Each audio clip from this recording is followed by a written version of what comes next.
તે ક્ષત્રિયમાંથી રાજર્ષિ થયા હતા ને, ખાલી એક જ વસનને ખાતરી કે ભાઈ વશિષ્ઠ મહારાજ એના હાડુભાઈ હતા તેને ઓલે જાય છે તો ન્યાજીને જોવે છે કામધેનું ગાય હોય છે.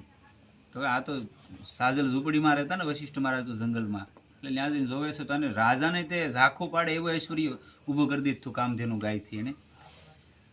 એને પૂછ્યું ભાઈ આ ઐશ્વર્ય ક્યાંથી ઊભું કર્યું? તા કે બસ આ એક જ કામધેનું ગાય કે મને આપો કે એવું ન આપો. એટલે એને રાજ સત્તા હતી ને આગળ બળ હતું કે અમારા બળથી, એટલે એને જેટલા યોદ્ધા તૈયાર કર્યા એટલે હામાં એને ગાયથી ઉત્પન્ન કરી નાખ્યા, એટલે ત્યાંથી હારી જાય છે ને.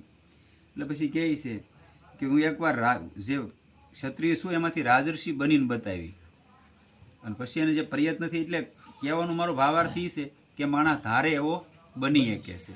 તમારે શું બનવું એ તમારે નક્કી કરવાનું.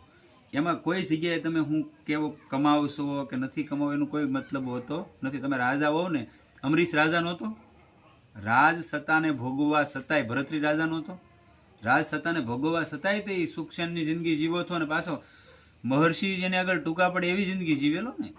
સ્વયં સાક્ષાત પરમાત્માનું સુદર્શન ચક્ર એની રક્ષણ કરતું હતું અમરીશ રાજાનું. અને એમ આ રીતે કે ભાઈ જેને વશિષ્ઠ મહારાજને જેમ જ એની પાસે એનું જીવન બનાવ્યું, અને એ આગળ જતા રામની હારે જ રહેશે આજીવન પર્યંત વિશ્વામિત્રજી મહારાજ. એટલે માણસ ધારી શકે તો પોતે કઈ કાસ્ટમાં છે એ કોઈ મતલબ રાખતો નથી. તમે એવું નિર્માણ તમારું કરી શકો છો.